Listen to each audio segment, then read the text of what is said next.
Thanks for the opportunity of being here. I really am very excited about both of these projects. I did work with Aaron and Andrew and other people as part of the 208 plan. And as I think they said, the 208 plan changed things pretty significantly. Prior to that, I think communities were looking at sewer as really the only alternative.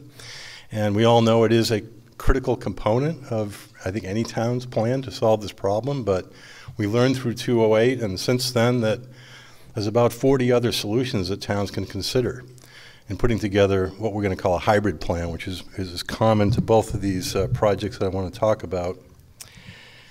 So let's advance here. I'm going to start in Wellfleet, and it was great to hear about Pleasant Bay. I haven't figured this one out, but I think Wellfleet is the largest embayment on Cape Cod, close to Pleasant Bay. It's very close, but it's a large one, and it's complex. There's a lot going on there, and the plan that we put together in Wellfleet really has multiple goals. I won't walk through all these in detail, but suffice it to say that it goes far beyond simply trying to check a box and meet the TMDL. The town is very concerned. The local economy is heavily based upon shellfishing and recreational resources, so they're very concerned in cleaning up the bay in addition to meeting the regulatory requirements. There's a lot of the plan deals with local economy in terms of what choices are being made for technologies so we can employ people with co-benefits. And I'm very excited to be able to talk about an affordable housing initiative, which was very much part of the plan, which I think is a little bit unique. Oftentimes we think we can have affordable housing or water quality, but not both, and I think we've got both in this plan. And I'll leave it at that in terms of the bullets here. It is a hybrid plan. I'll quickly highlight some, going around here. In the upper left, the transfer station was identified as a potential wastewater treatment and disposal site, and I'll mention at this point, in case I forget to mention it later, Anastasia Rudenko's here from GHD. They're partners in the project. They did the work out at the transfer station. They've also been doing designing the downtown sewers, and we'll come back to that later. But there is a site that's been proven out as a disposal treatment site. Going to the left, Herring River project, which many of you heard about. It's a huge ecological restoration project. Our plan doesn't take specific credit for that in terms of the amount of reduction, but we know it's going to help. So this is an example of something that's hard to quantify the impacts, but it's going to be part of the plan. We expect to see some real water quality benefits. We'll be essentially measuring those after the fact and taking advantage of them through the 20-year implementation period. There are downtown sewers. You can see in the middle of town, highly dense, commercial, very small lots, a lot of Title V problems. So we have designed, or I should say GHD has designed, a collection system in the downtown area. That's the place that's most cost effective. Working our way around again, there's another Mayo Creek restoration project. In fact, the town has a list of about 20 ecological restoration projects that largely include salt marsh restoration, et cetera. And we believe all of these projects will help nitrogen, but again, it's hard to quantify up front, but we do have them in the plan. And then shellfish is, I already mentioned, huge industry, and Michael DeVasto is here. He's a select person in the town. We'll be speaking later on one of the panels. Worked very closely with the select board and the Shellfish Advisory Committee. Again, it's in the plan, but we're not taking credit for it. So these are things that we hope maybe later on will pan out and give us some reduction. And then we also have looked at some stormwater projects. I was interested to hear Mike Giggy's presentation. I agree with him. I think these are difficult to quantify, but the town is looking for opportunities. Anytime a major stormwater improvement project comes along, why not look at it and see if there are things we can tweak to get some credit for nitrogen reduction? And that's exactly what we did as part of this Route 6 project. And then last but not least, and I'll talk more detail in a minute, is this affordable housing project at 95 Lawrence. What is not on this map, and probably the biggest single component, is what we're calling enhanced IA septic systems. Those have been identified as the best solution throughout the majority of the town geographically. And again, I'll get to some details on that in a minute. So let me go to 95 Lawrence. Literally, I started on this plan, I think, about 3 years ago. And I think about a month into it, one of the most impacted sub-watersheds in the town is Duck Creek, which is right downtown. Some of you may know it. So early on in the project, I got a call from my client and said, hey, by the way, we're building a significant high-dense affordable housing project right in the middle of the Duck Creek watershed. And I said, you got to be kidding me. I'm just starting to clean up, and now you're going to add more nitrogen?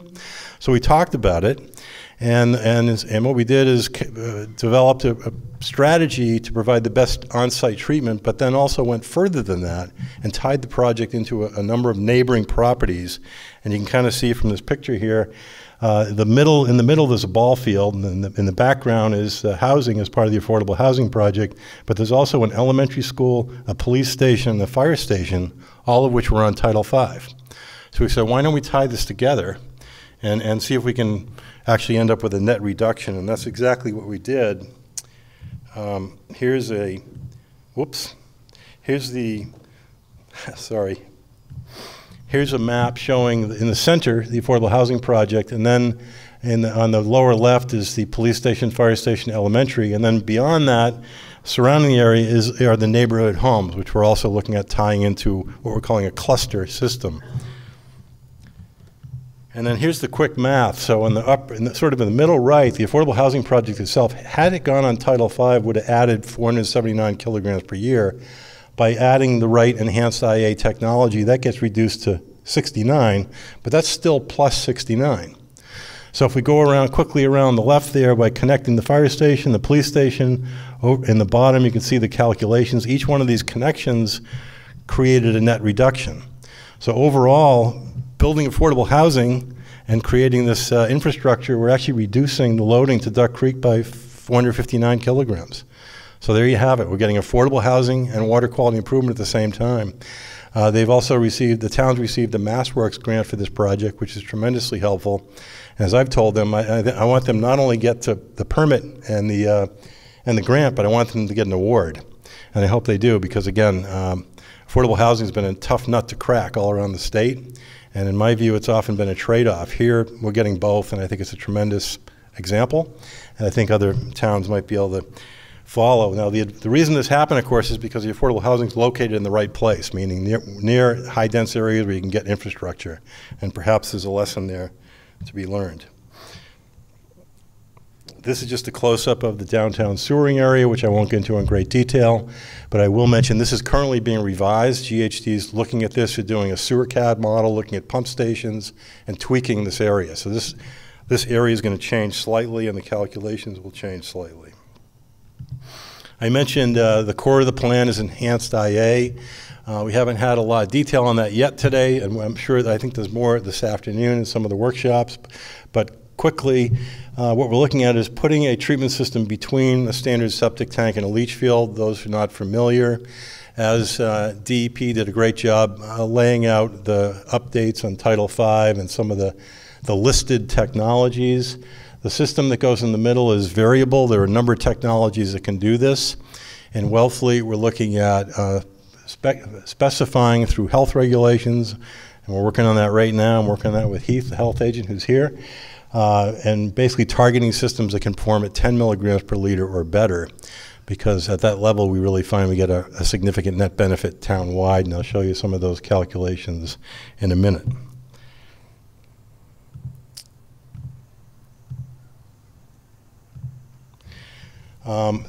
I always tell my students, never show a slide that you can't read, so I'm going to violate this quickly.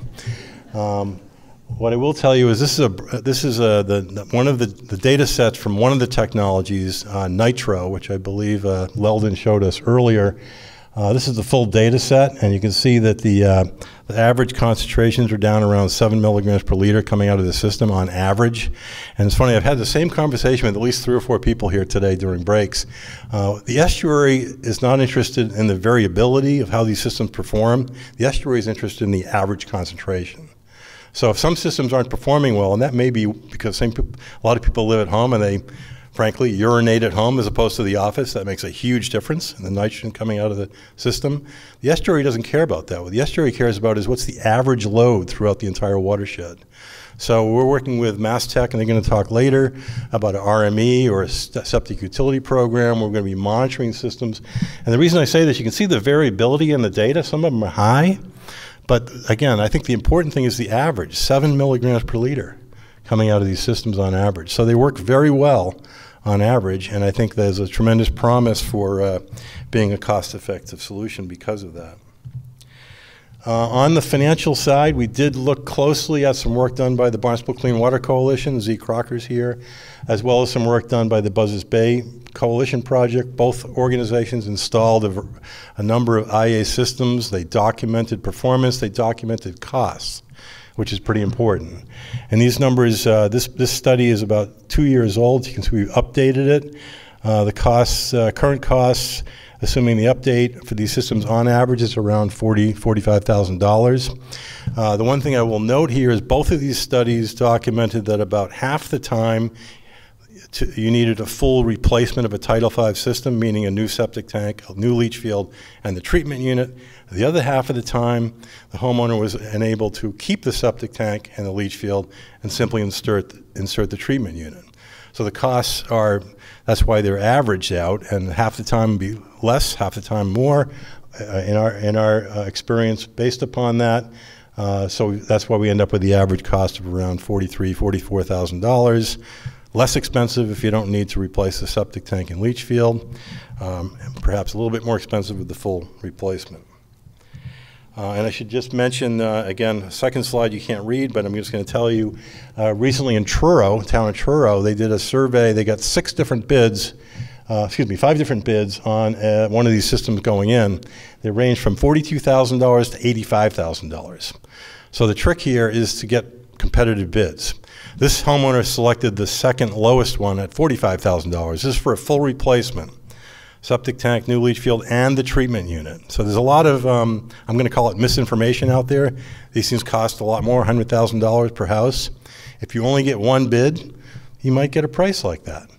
But this is suggesting if you get 5 or 6 bids, you might get a real number closer to $45,000. So there's a lot of discussion out there. This is real data. I'm interested in real data. This is actually paid for, real bids. So the information is out there if you want it. And then what we did is a cost comparison of 3 different technologies, and we did a sensitivity analysis looking at a range of performance. So up at the top is IA systems performing everywhere from 5 milligrams per liter up to 19. Townwide wastewater collection and treatment between 3 and 5 milligrams per liter. And then these cluster systems that I was talking about earlier with a range of performance between 6 and 10 milligrams per liter. We calculate this on a $1 per kilogram basis. You can see that some of the cluster systems and the EIAs, especially at better performance, are definitely the more cost-effective approach. But again, they're not feasible in some areas, like the downtown Wellfleet area. There's just not the opportunity to do these systems. So in that case, a collection system and treatment system makes sense. But on a cost basis, on a $1 per kilogram basis, they are cost competitive. And then finally, we put together a comparison of a hybrid plan, which is the one I described for you. And then as I think was mentioned by DEP, as part of the watershed permit, if you're going to go with an alternative plan like this for a hybrid plan, you need a backup plan. So if we looked at the hybrid plan, which includes the enhanced IA septic systems, the downtown sewer, and then compared that with a full sewering plan. And you can see that there's a substantial cost savings by going with the hybrid plan. But according to the new watershed regs, we need to have a conventional plan as a backup. But I think the bottom line here is we can save a lot of money by going with a carefully designed hybrid plan. And the other thing I want to mention on Wellfleet, I'm very happy to say when I started on this work and I first contacted DEP and the state revolving fund people and asked about funding EIA septic systems, the answer was, we're not sure we can do this. We've never done it before. But we kept asking, and we had great cooperation from DEP, had many meetings, and Wellfleet's the first town, I think, anywhere to get approval for SRF funding. And they are going to move ahead with that as part of a pilot program. Again, working with the Board of Health, developing the regulations to implement the program. As I mentioned before, they did get a MassDEP grant to fund the cluster system at the Affordable Housing Project. And then thirdly, we're very excited to be working with Dave Izzo and Brian Bumgardle and crew sitting at the table over here for MassTech at developing what we used to call responsible management entity. We're now going to call a septic utility program, because obviously if we're going to have 800 or 1,000 of these systems in the town, they need to be coordinated, they need to be managed, And that's exactly the role of the RME or the SUP. So the MassDEP is committed to working with Wellfleet to help implement this over the next couple of years. So we're very excited about that, and things are moving ahead quite well. So that's the Wellfleet story. Let me move on to Tisbury. This is another exciting program. This is Lake Tashmoo, which has got to be one of the most beautiful water bodies I've ever seen anywhere. A great place to sail into, although you cannot spend overnight in there anymore in case you're interested. Not allowed, unless you live there. Again, the place of an MEP study, much like the other ones we've been talking about. And here's a quick overview of that plan. You'll notice it's quite similar to Wellfleet. It does have a downtown sewer area. The town does have a small collection system. Jared Meter, I think, is here. He's currently Mashpee's wastewater manager. When I was doing the study here a year ago or 2 years ago, he was the wastewater manager over there, so I worked very closely with Jared. And he's a great resource on both centralized treatment as well as EIA. So this does have a downtown sewer along State Road in Vineyard Haven, if you're familiar with that area. But again, we're relying heavily on EIA upgrades throughout the town.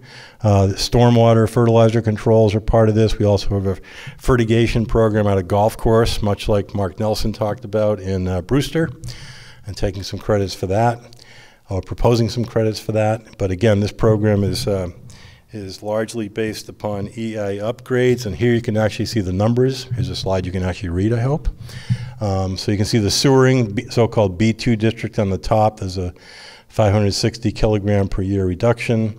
The enhanced IAs is around 3,000 kilograms. We need about 800 of them over the 20-year watershed permit period. Much like the affordable housing project in Wellfleet, we have a cluster system at a town park here, where there's a high-density neighborhood, and then again the fertilizer and the stormwater management to make up the required reduction to meet the TMDL that's identified in the MEP report. Here's the downtown sewer area, along State Road. Like many communities, this treatment system has a capacity, and they have a hard time expanding it. So frankly, there's probably not enough capacity to do the whole town, even if they wanted to, without very significant increases. So this is the area that the business district that currently does have a sewer, and part of this plan is to expand within that area, again, in a very logical, high-density area. This is the cluster system on the east side of Lake Tashmoo. You can see the smaller lot sizes highlighted in blue. There's a town park that's identified in the red square. That's on a town park. The idea would be to gravity drain. I like using gravity when I can to move water around or wastewater around. So this is gravity drain down to the town park. We're working closely with the community to get funding for that project to develop and that would be an enhanced IA septic system technology with less than 30 homes, which would put us below the 10,000 gallon per day limit and would allow the system to be developed without a significant cost. And again, same slide there. I'll skip over that.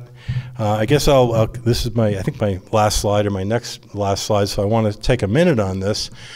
These enhanced IA septic programs need to be driven by a health regulation. I already mentioned that's what we're working on in Wellfleet. Although Tisbury developed their regulations 2 or 3 years ago.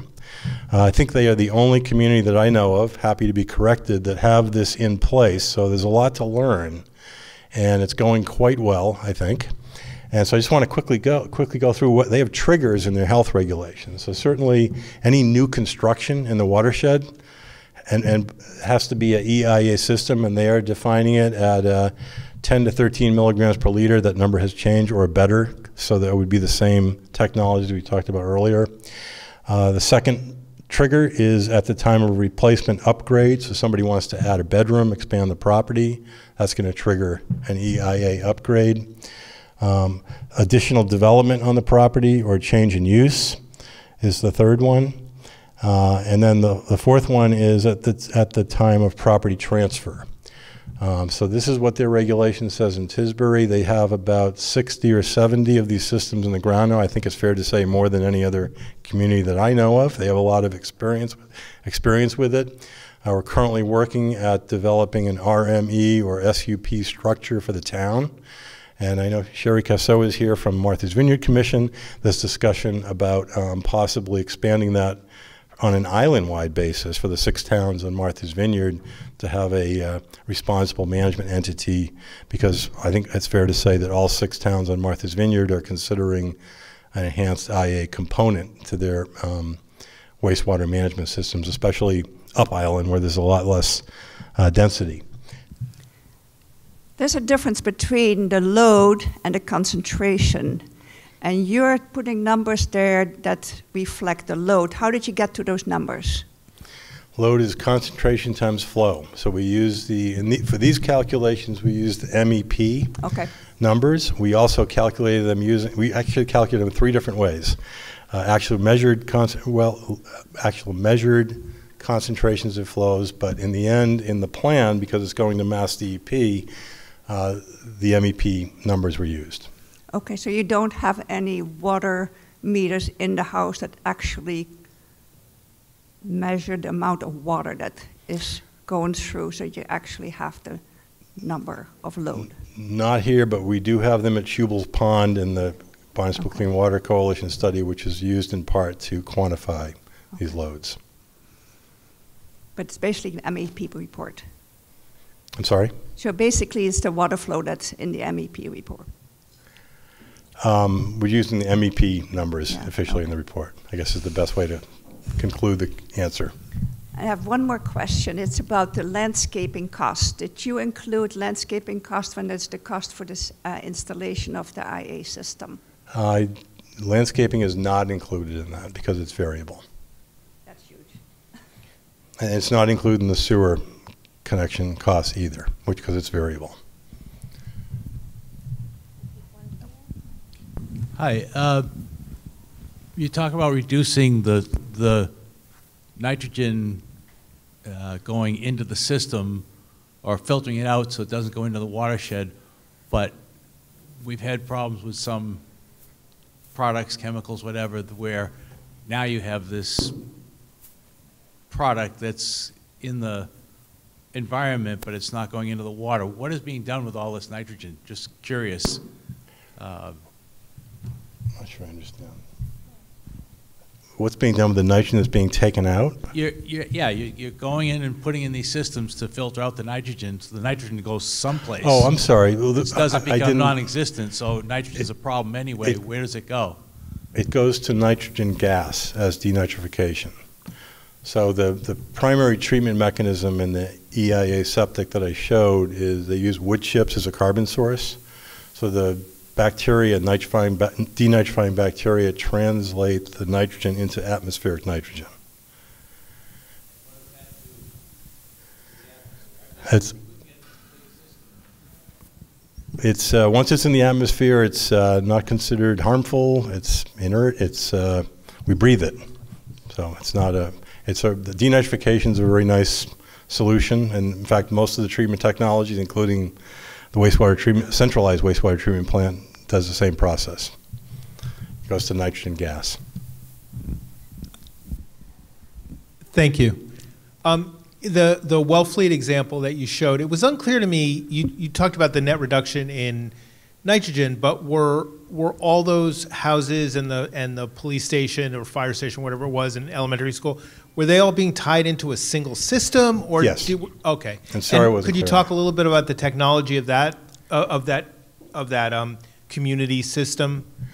Yeah, there's the plan is to build a sort of mini collection system, if you will. There is one pump station, I believe, in there, and collect the wastewater, and then treat it and dispose of it on that ball field that I showed, which is the location they were going to use just for the affordable housing project. I believe, Anastasia, are you here still? Is Amphitrite they ended up with there? I can't remember. Yeah. Yeah, they looked at a number of different IA technologies, and I believe they're using Amphitrite there as the technology. But it does end up with a net reduction in nitrogen, which I think is the important part to me. Hey, Scott. Sorry, it's loud. Did you, I might have missed it, did you talk about permeable reactive barriers, or are they still part of the plan on Duck Creek? We looked at a number of potential locations for PRBs. The best location I thought was, I forget the name of the street now, right down by Duck Creek there, down the gradient of the downtown sewer area. But once we decided to sewer the downtown as part of the plan, it didn't make sense to put that system there because that area is going to get treated by sewer. So we have looked at a couple of other potential locations, and there is a discussion in the plan about, through the adaptive management part of that, to consider those down the road, but up front we're not taking credit. I should just maybe take a step back and say that when I started working on this 3 years ago, the plan that the town was looking at was almost 100% alternative and no conventional systems. Through many, many meetings, as you know, and others, we backed off on that and now have a hybrid plan. And as I mentioned in the early part of the slide, a lot of these alternative technologies are still in the plan, but we're not taking credit for them up front. And I think that DEP hasn't approved the plan yet, but I think that's going to make them more comfortable with approving it. And yet we're still going to, like the ecological restoration projects, those are moving ahead. We believe they'll have a water quality benefit. We believe we'll see that at the Sentinel station in the harbor, but we're not asking DEP for the credit up front. And the only credit we're asking for the alternative is the EIA septic systems primarily. And we believe we have the performance data there to back that up. And there will be a monitoring program as part of the RME to sample those systems regularly to prove that out. Any other questions? Back there. I'm Craig Lindell. Thank you. Two things that that I think are worth looking at. The first is what happens to a property value when you lift it out from under the health codes and put it under the sewer ordinances, because under the sewer ordinances you don't have limitations on property development and land use. And I've been to a number of these meetings, and I think we're all worried about cost, and we don't think about asking about asset appreciation. And the more water becomes a resource than a pollutant, the more you'll be able to look at the asset side of things. So I would suggest we need some research on the asset side of things. The other thing I'm interested in is two quick ones. One, step systems. Is anybody using step systems on the Cape? Septic tank. Anastasia, can I put you on the spot here? Any step systems on the Cape?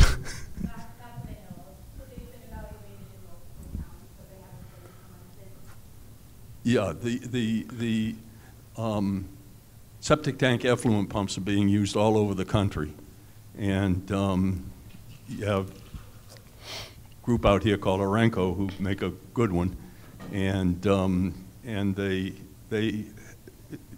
help you reduce costs because the pipes are narrow diameter, and that's worth looking at. So I'll stop after this.